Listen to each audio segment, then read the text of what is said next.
triathlon series. We are now in the pre-season planning. Means we're gonna reduce probably the gym content and get more into the specific training in the pool, on the track and on the bike. Therefore we're going down from 3 sessions a week to 2 sessions a week, and we're going to split it push-pull. For the dynamic warm-up, the first part, which is going to involve more the pulling movement, means our superficial backline, our hamstrings and our lats to build up the strength for swimming. Therefore, we want to activate upper body, lower body and mobilize the hamstrings. The first exercise, therefore, we're going to do a hand walk combined with a Spider-Man drill. We're going to walk forward with our hands to a push-up position, and there, retracting the shoulder blades, maintaining the integrity of the core and the glutes are contracted, and we'll go forward, step right next to our hands, meaning that leg is in flexion, that one's in extension. We're going to bring the knee up and in the meanwhile search for a stable anchor with our anterior heel. Then we go back, go to the other side, then go, just find that stretch, feel it for 1 or 2 seconds and then come back, and then we're going to walk with our feet without bending the knees up towards our hands. If you can't go down here, then obviously for the first time you bend your knees, put your hands on the floor, then extend the knees as you walk forward, and then you continue as before. For the second drill, we're going to start again in a push-up position. Now we're going to go just slightly forward to get that anti-extension stimulus in our core. Then we're going to walk back to normal, do a push-up, do a downward dog, getting the bum up to the ceiling and the chest back in between our legs. And then we do the contrary movement, getting the chest up high, separating the rib cage from the pelvis, meaning we're going to contract our glutes, and then we pull our heels up, face the ceiling, come back up to the push-up, go forward, backwards, down, back, and down. Alright, and then we're going to start the workout. The first exercise is going to combine content we have already seen in the first videos, meaning the hip lock. Quickly, for those who haven't seen them, you want to pull that knee as high up as you can. In the meanwhile, we want to extend that leg. So we got a contraction in that bum. We want to stay up here, not fall together. And second movement we already know is that unilateral deadlift, meaning we go from that hip lock back to that unilateral deadlift, keeping the hip down and obviously our spine long. Those two movements we're going to now combine with an anti-rotation. We're going to get a cord for that, but you can also obviously use elastic bands or just a partner trying to push your weight. Then we go up with the interior leg, hip lock, then we go down and come back up. Repeating that 8 times. Then we are going to stay on the same side but lift the other leg up. Doing that again 8 times. Then we change side and demonstrate that from that side. Once again, go with that one there. But here again, we want to make sure that resistance ain't pulling us away, and we maintain our pelvis perpendicular to the floor. To build up the strength in our hamstrings, in our lower back, which we're going to need, especially for that grabbing floor while we're running. We're going to go for the number 1 exercise, in our opinion, for the superficial backline, which is the deadlift. We have been doing the unilateral deadlift before, which was more stability, proprioceptive thing. Now we're really going to work the strength, meaning we're going to throw it down for 5 to 8 repetitions, choose a little higher weight, but only if we're doing a really good deadlift. If we're just getting into it, then make sure you get some proper surveillance, someone who knows their stuff, because it can really do damage with that deadlift to your body. But the bar deadlift, we're just going to go towards a bar, then we're going to bend our knees, straighten the back, grab the bar, and that is our basic position. Now we're going to watch the front, focus on a point right in front of us, maybe a little bit higher up. Then our knees are loose, and we're going to tilt the pelvis forward as we go down and contract the abs.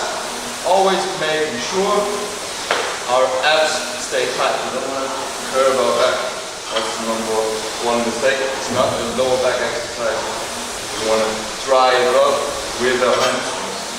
So at that point, we probably already feel that stretching hamstrings, and then we come back up and squeeze the butt cheeks at the end. Pulling the bum up to the ceiling, just getting it back, and then come back up. That's the thing. If you don't have Olympic bars in your gym, you might as well just use a kettlebell, which you're gonna put off the floor, and then the movement stays the same. Keep in mind that this is not a squatting pattern, it's a deadlift pattern. It means we're going to hinge forward and then come back to the ground. We're not moving vertically, but back and forward. Alright, that's it. Good. For the upper body pulling part, we're going to go first for number 1 pulling exercise in the upper body, which is the pull-up. If you can't do a pull-up, either you're going to do it assisted, that's why we've got the band there, or you're just going to go for a lat pull-down, which is that typical machine. You either do on the cords, optimally hip extension, pulling down, or you see it pretty much in every gym, you sit down and you hold on. Always make sure though you keep your shoulders and your ears separated, especially when you pull down. You don't want to crunch up and get tight as you pull.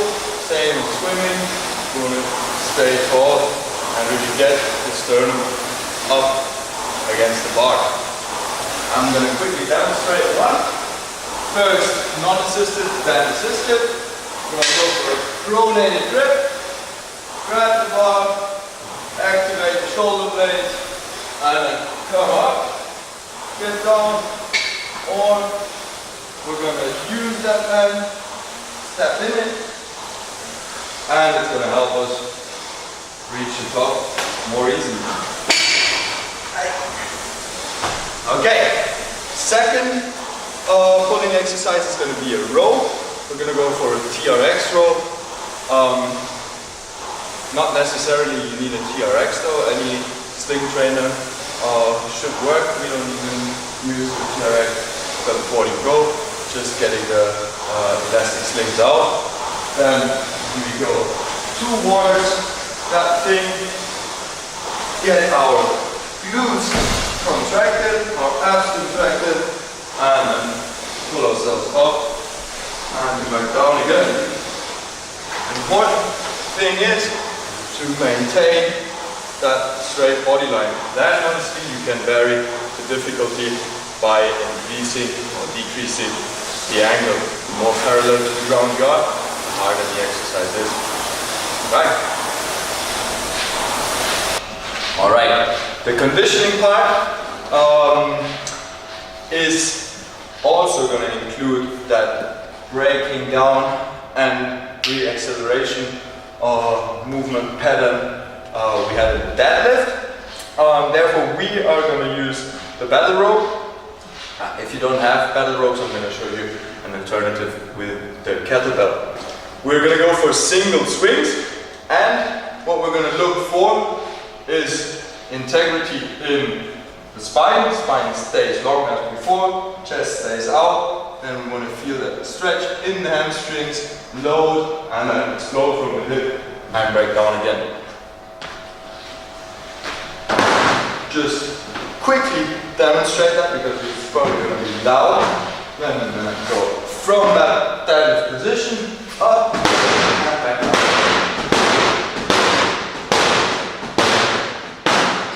As we're going up, you'll notice that your legs are going to find themselves in triple extension, meaning we've got extension in the ankle, extension in the knee, and extension in the hip. And as we go down, we've got the contrary movement, triple flexion. That triple extension comes in charge whenever it comes to running, jumping, all sorts of functional movement. That's why we try to integrate that as often as possible. Kind of the same movement pattern, but a little bit different. It's going to be the kettlebell swing, which we're going to start from a forward position. Then we're again going to hinge down as if we were doing a deadlift, keeping the spine straight, chest up, and we're going back and come up and break it down. Okay? As we're doing so, please keep in mind, same thing as with the deadlift or with all compound exercises, you've got to do it right. If you're not doing it right, you're doing more harm to your body than you're going to help it. That should get your heart rate up, and then for the last part of that circuit, we are going to do a compensatory exercise, which is going to be the butterfly reverse. Good. So after that conditioning part, our heart rate is pretty high up, meaning we're going to continue with an easy isolating exercise, which is going to compensate that common problem of shoulders are falling to the front and down, not only caused by desks, also by too much cycling, too much swimming, and too much running, too ambitiously and too long. Meaning we are going to try to compensate that with an easy exercise. Again, you can either choose elastic bands or ultimately Kaiser. You're going to grab that arm with the right side, that one with the left side, and you're going to place yourself, the bum stays in, spine stays alright, then you're going to get the shoulders down, like that. Okay, so we're going to get the bum in, spine stays where it is, the shoulders stay back and down. We start in front of the chest and then we pull back as far as we can. Back and pull back. As we do so, we want to make sure we're not pulling and then extending the arm, but we're going to actually move our shoulder blade back here and feel that contraction in between your shoulder blades. If you imagine having a sheet of paper right in between your shoulder blades and you want to squeeze that and hold that there for like 1 or 2 seconds for your 10 repetitions, then you're doing the right thing. Also, prevent your shoulders from going up. And that's it. Run through that circuit 3-4 times, obviously adapting weights and the length of the battle rope double swing or the kettlebell swing according to your level, and obviously what your goal is. If you're running long distance, it should be probably different to a sprint distance. But the exercises are good for everyone. Alright?